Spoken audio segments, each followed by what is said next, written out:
I have two questions for the Black Book. The first question is on page 271, and I wanted to know the difference between illusion and illusion. They say between the word illusion and the Hebrew word illusion. Yes, according to the Black Book, it shows that they're related. It's saying they're related phonetically. Just like you can say the little boy from Cuba, his name was Ilun. You know right away they're phonetically related. You follow what I'm saying? And what most people don't realize is all languages on the planet Earth are related. I'm going to come back to your point, but I want to establish that. And a certain person or certain being is responsible for all the different languages on the planet. According to Bible-believing people, somebody diversified the tongues, caused the Babel, and now people speak different languages. Whoever that person is also the person responsible for racism, separation, and hate. You say, well, how's that? Because Genesis chapter 3, verse 15, that same person says, I'm going to put enmity between the woman's seed and the serpent seed. So this being talking is saying, I'm going to put enmity, I'm going to put hate, I'm going to put rivalry between two beings that I created. Because God created both that woman and the devil. And therefore, and people say, well, how did God create the devil? Well, because people say that in the Bible or the Quranic life, that the devil is darkness and God is light. That's why Jesus is called early morning star, and God is called a bright light, and light is knowledge, etc., etc., etc. But when and if God did create light, and he said, what, let there be? When he did that, he had to create shadows. Because if you create light, you automatically create a shadow. Now, the light the shadow is created by an object in light. So therefore, when the sun was created, if the sun is a mass, and that mass has a shadow, then he said, let there be light, and he deciphered that the sun was light, and that evening and the morning, there was a shadow out. But neither one of them are pure darkness, because the sun itself had to be created outside of darkness. If there was no light, there'd be no shadow. So you had darkness before you had the shadow. So therefore, their reference to dark as evil is in actuality talking about the shadow, not the state of darkness that God had to be in when God said, let there be light. All intelligence, all thinking has its birth or origin in darkness, meaning there is no light inside your head at this moment. So when you see anything, you look outward apparently and you reflect the image inward. So in order to see, you don't see this way, you see this way. And therefore you're sending light inward to darkness. And when it gets inside the head, it follows through the eyes, through the optic nerve, then it triggers with the brain. Therefore the intelligent point, or the point of decision, or deciding what I'm looking at, how tall it is, how bright it is, how fat it is, how thin it is, how red or green or blue, is done in darkness. And it takes the intelligence to make that decision. You follow what I'm saying? It doesn't take the ability to cut on the light to use the intelligence. The intelligence factor is done in the darkness. Thus God, in actuality, being the source of all intelligence, dwells in darkness. And God said, let there be light. And when light came, there had to be a shadow. And that shadow is what they're calling the darkness of evil. And that's why if you look in the Quran, the same word they use for darkness, zulm, is the same word they use for shadow, zulm. And the Arabic of the Quran is from the ancient Semitic, which goes back to the ancient Semitic languages where Hebrew is the same word. So their definition of shadow and darkness was the same. Somewhere along the line, the preacher and the teacher got confused. And they just made all darkness bad. And then said darkness is associated with black, so black thus is bad. But black, not being a color but a state, existed before darkness. You see, because darkness is telling you it has a state, it has a degree of itself. Darkness. There is darkness, then there's less than darkness. And a shadow is determined by how far the sun is from the object that it's reflecting upon. You with me so far? So when you reach down inside the human being, right, in the mind, you find light or darkness. And in that darkness you find reason, decision, and thought. So when God said, let there be light, and thus God created a shadow, the counterpart to light, the shadow was the darkness, the irreality yet existed, the unpurposed yet existed, the untangible yet existed, the illusion of the Most High. So Eliud translated as the Most High, and illusion to the Most High would be its equal untangible. The shadow is equal to you in all shape, size, and intensity, but not in density. You follow? That's why in the Black Book it says illusion and illusion are really from the same thing. Illusion is alluding to the shadow of the material thing. And we've been taught to ignore how important a shadow is. But all of us will step in the shade when it's cold, when it's too hot. And while we seek the shade, the shadow seems to become very important to us. But on a cloudy day, right before a picnic, when we're wishing for the sun, all of a sudden we no longer like the shade. We don't want the clouds to hinder our picnic. Now, go away, clouds. So we've been taught to cast away the dark because it hinders what I can do in the light. Never realizing that anything I do in the light is coming from the intellect. And that's why we refer to that as the intellect and not the outtellect, because those decisions are made in the head, not outside the head. The vision and what I see is determined from my insight, not my outsight. You follow? Okay? I have one other question. On the same page, it states that the square, according to the ancient ones, is different than the one that what we perceive as a square. Okay.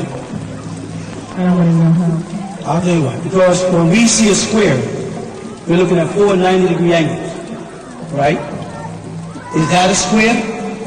What is the difference between a square and a cube, geometrically speaking?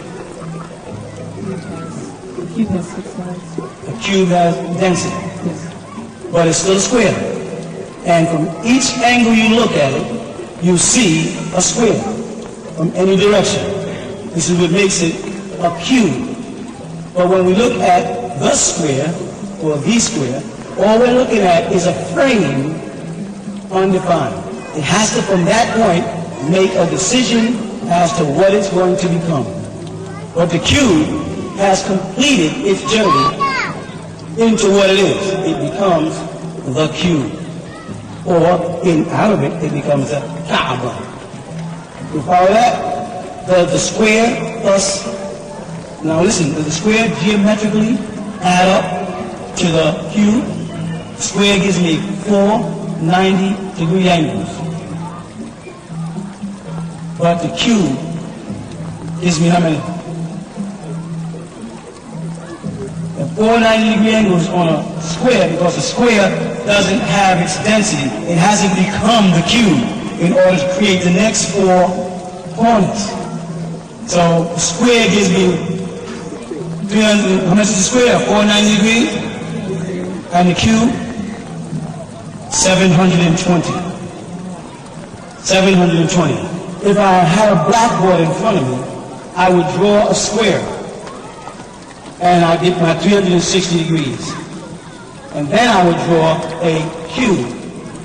And you'd see that the point from which I join the lines, the cube transforms itself either inward or outward. It's taking me from the physical into the next realm. I don't want to just say spiritual. It's pulling me from the 3rd dimension, the cube, to the 4th dimension, the square, when in actuality the cube has a density. So that's why they say it's an optical illusion to look at a square when you make the box. You can't tell the central point whether it's coming at you or going in. But you're looking at the square turned with the point facing you as opposed to the cube turned with the face. I hope I'm not losing you, but if I could draw this, it'd be easier. So I'm trying to draw this in our mind, and it could sound real confusing. So, in actuality, the 720 degrees that the cube produces gives you 360 degrees of the physical plane and 360 degrees of the spiritual plane. I don't want to use spiritual because I don't want people to get spooky, right? Whereas the square, a geometric symbol, the geometry, is only giving me 360 degrees of the physical plane. I'm seeing it before it becomes what it is destined. And it only has one destination, because all the points are closed, and that is to become a cube. It's a reference to our character and what we are as a one-dimensional being with the soul. When I look at this gentleman, I see his physical, and I see him 360 degrees. I see what it takes to be a mortal. But I'm also looking at a spiritual being that will only come out when he is finished becoming what he was cut out to be. So in Freemasonry, they have what they call the ashlar, or the uncut stone. And they carve it until they get a perfect square. And they continue to carve until they manifest a perfect cube. And those stages are the growth of the shaping of our character. Because while we are squaring off our actions and deeds in the physical, it must have a reaction on the spiritual level. In order for me to get myself together physically, I have to get myself together mentally. I cannot pretend I'm not using drugs no more. I have to stop using drugs. I can't pretend I'm not getting drunk no more. I have to stop. So that square becomes that cube is a reference to a perfect ashlar. A stone cut without the sound of a hammer, nor the sweat of a brow. That means you cut the stone because you, as a being, is an uncut ashlar, a rough stone. It must be cut, and then till you become a perfect being. And most people say you can't ever become perfect. And I say, wrong. If you're in the image and after the likeness of God, you have a destiny to become perfect. And whoever's telling you you can't become perfect is dangerous. Because that person is questioning the God quality in you and the gift that God gave you to be in his or her image and after his or her likeness. You do have a destiny to square yourself off. There's symbolism in the black book. It has yet to be elaborated on. And that's just part one of one. Okay? Okay. Amen.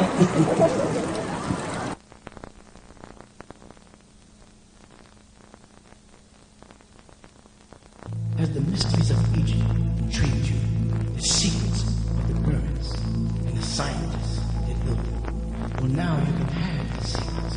Now you can enter into ancient Egyptian order and learn who and what who built the pyramids, why, medicine, alchemy, the secrets of symbolism revealed to you. Enter ancient Egyptian order now.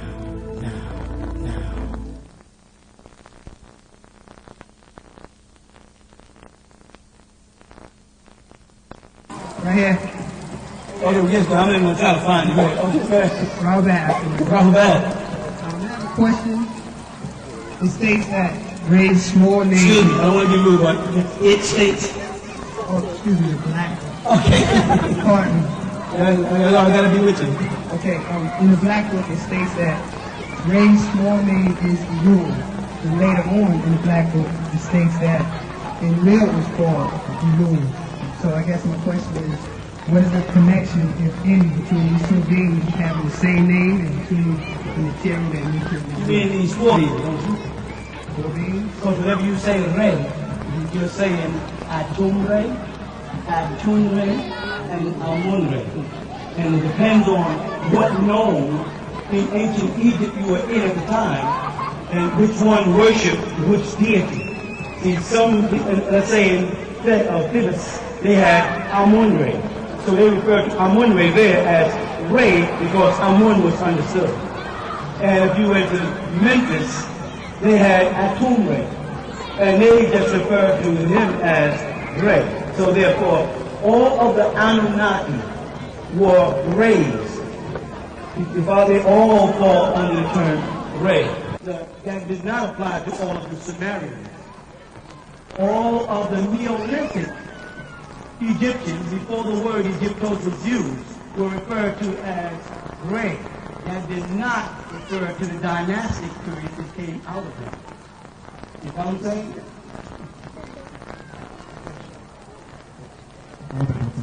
Go ahead. I have a question in the Black Book on page 33. Reference to the sisters of the brother question right there. You said that you have mastered one, it's on page 33. So you have mastered, one, two, three, and have traveled, 1 and 2, and have traveled 3, 5, 7, and now you hold the key between 1 and 9. And I was trying to get a clear understanding on the number. Not being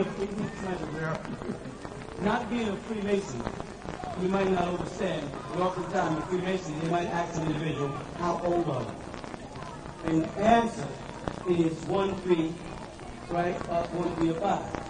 Right? And that's making a reference to which degrees of the ladder of Jacob they have won. So I'm making reference to any Freemason who comes across that book and it says, how old are you? I said, well, I've already passed 1, 3, 5. And I went on to 7 and straight on up. They don't know. They don't get past 3 degrees. And those 3 degrees are 1, 3, 5. Enterprise, telegraph, and masturbation. That's as high as they go. There's no such thing as 33 degrees in Freemasonry. There's no such thing as 32 degrees. The original degrees of Freemasonry are only 3 degrees. Everything else is honorary studies. You know what I'm saying? Egyptians, we never gave them over 3 degrees. We never allowed them outside of person, places, and things. And because they are the masters of most education system's destiny, everybody, Muslim, Christian, Jew, are all trapped under 3 degrees. Person, places, and things. And if you say, I'm going to take people to another level, I introduce 7. And then at that point I say, and in the metaphysical or esoteric doctrine, you've been taught about the 7 seats, or chakras. Well, because the people who were teaching that science only had 7, you follow? They don't know about the 9. Now I'm taking you from the 7 up to the next. You have to learn about the next 2 chakras, not just the one that's in the crown side. You get to the, like I said, we go to the ancient Egyptian word, you look in the dictionary under the word brow seat. You get the Egyptian word near, which you also know is been translated as pyramid or central fire. Right? It's a site right there. They considered this the 6th point, the 3rd eye. Then they went to the crown with their 12 occult nerves, which represent the 12 signs of the zodiac. And in the center of there, they put the 7th seat, the crown chakra. When they get back to Egypt at the temple of Hathor, and they look on the ceiling toward the sky, and they see the calendar of Dendora, they notice that in the center of it is Hawaret. And Hawaret is a female deity. The Moors call her Zodiacus, the center of the sign of the zodiac. They also call her Ninti. They got many different names. We see her standing in the center as the mother of mammals that are also reptilians. You know what I'm saying? So we have this degree of study. It takes us from Earth at 1, up the body, 3, on out the body, to 5, and straight on into the universe. the 7. And we keep on traveling, right? The zodiac represents our woman, the mother of all creation, the science of the universe, and the wapo, in actuality, is a feminine word in the ancient language, for science, sound, right, and reasoning. It applies to the woman. So those are key signatures to identify. And when you get the handbook that's coming soon, right, you study the handbook. I may walk up to you and they say, well, how old are you? And then you say, I'm 9. When you get 9, then you're born again. No Christian can be born again until he's 9. And see, Christ, as they call him, Christos or Krishna, said, you must be born again. And when he asked, you mean I must go back into the womb? He said, no, you must be born of spirit and truth. With God, you must be saved. You must receive grace and joy. He couldn't understand. Nicodemus couldn't understand where Jesus was coming from. Well, Jesus was after the order of Melchizedek, because Jesus was an Essenes. And the only Egyptian order he could find in all Judea were the Essenes up in Jordan. So he went there following John the Baptist, because he was after the order of Melchizedek, and the Essene order was the Egyptian order, and that's the only place those degrees would be conferred. You follow that? So he made that I am the way, the truth, and the light. He was telling them, come behind me, walk this path through this temple, and I'm going to give you this special guidance. I'm going to give you this special truth, some information that I got. It caused me problems in the temple. Because when I came back from Egypt, I had to confront the rabbis and the priests, and I got in a great argument with them about these truths of Torah. Because I had to explain to them that the Torah or the Tanakh, that holy book, is nothing but Torah.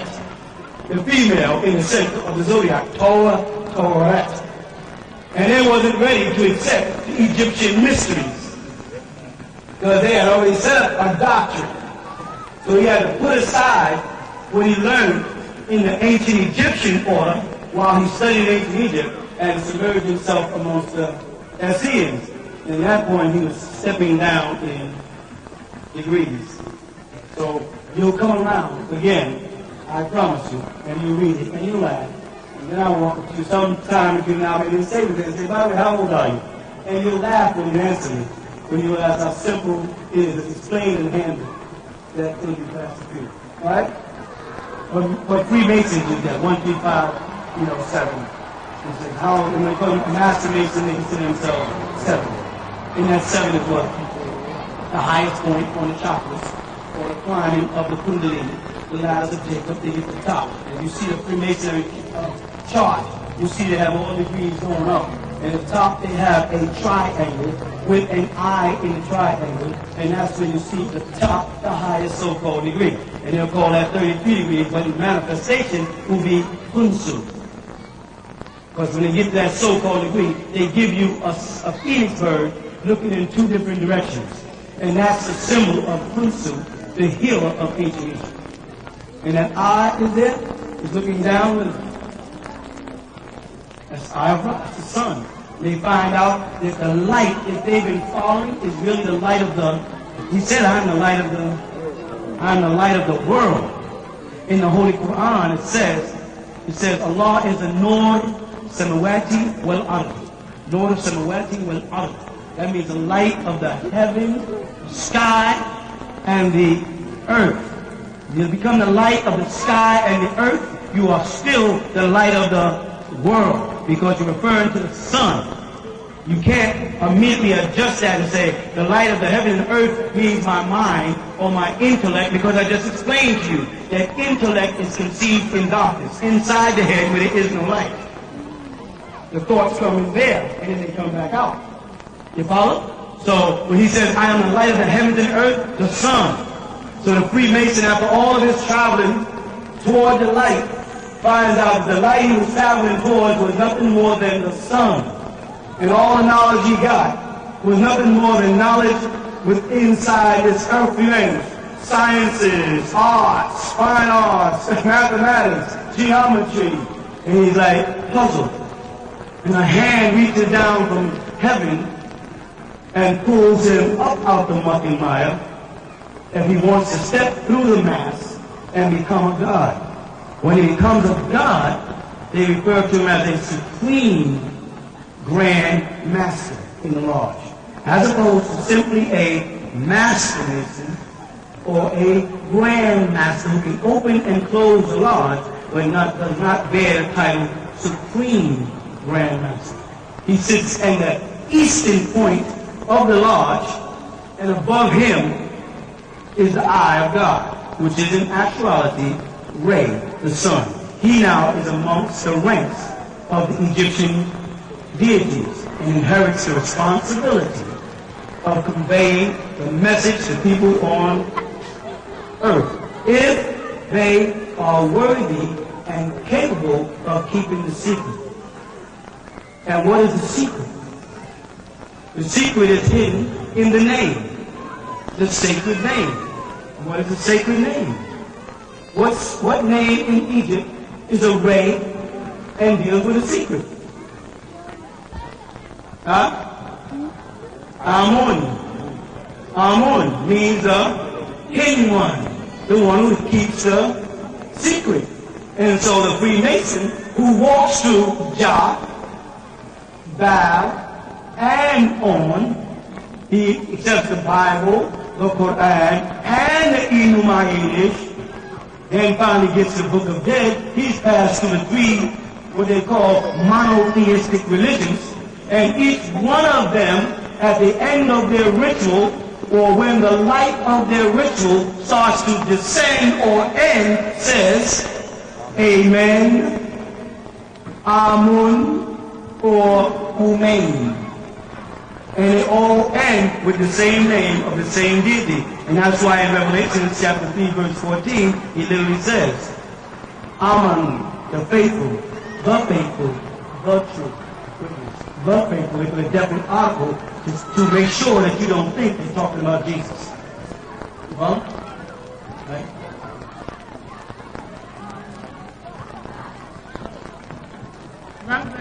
Where we are, going back. Just going out. My question is from the guidance and master's book. Yes. Deities in your mind. Yes. I'm having a lot of problems in putting, like, how do I give reverence to, or where do I put these deities? Is it that we follow each principle, like if you follow justice, deny it, then that gives reverence to that particular deity, or? No. Math or justice is in you. You are reaching for deities that are in you. The problem is you have reached a point. Let me say something.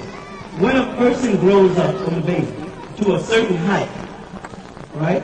Like a plant, if you plant a specific species of a plant, when it grows and it blossoms, the plant has completed its growth. It has become what it's supposed to be.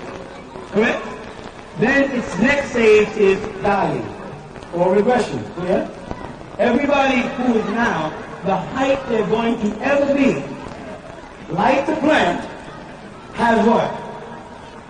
And then what your intellect does is it blossoms outward and you bloom into some type of intellectual being for those who outside that reckoning. You've in other words grown to perfection. You've completed your growing stage. Now, you stop. Because you have not died, it's only because the season for human growth and decline is longer than that of a rose or a dandelion. You follow? So now where's the next journey? The next journey is once you get complete, is back inside. All the way back to your roots. And as you pass to your roots, stop looking for deities as outside entities, statues, or images, because that's what religion has done to us.